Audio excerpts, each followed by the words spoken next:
सबैले माग्यो पठाएपछि खानु परिगयो फेरि घरमा सबैले यस्तो हुन्छ कि अब यहाँ यी टक्क आलु रेडी गरेको छु मैले आलुको चोखा होइन रेडी गरेकी छु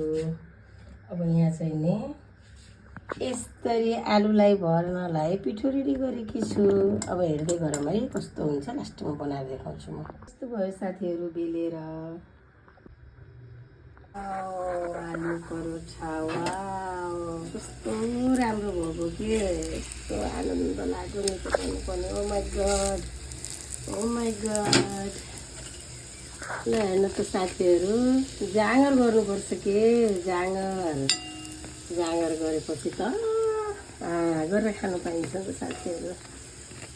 के छ र 2 दिनको जिन्दगीमा बाहिरको कामहरू पनि गर्नुपर्छ सामाजिक सेवा पनि गर्नुपर्छ सञ्जालमा पनि जोडिनुपर्छ घरको काम गर्नुपर्छ अनि बल्ल पो मिठो मिठो खाना पाइन्छ साथीहरू केही नगर्ने अनि त्यसपछि खाना मात्रै खोजेर कहाँ पाउँछ र मेहनत त गर्नुपर्छ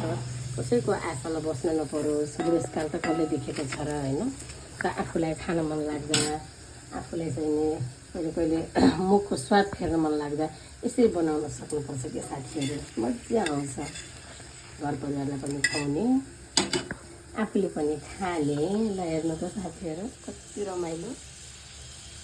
फुलेको क्या भक्क कस्तो आनन्द लाग्यो घिउ हालिदिने बित्तिकै फुलेको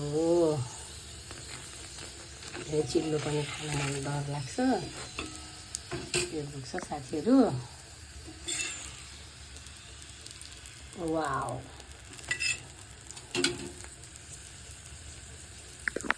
वाउ आलु परोठा रेडी भयो मेरो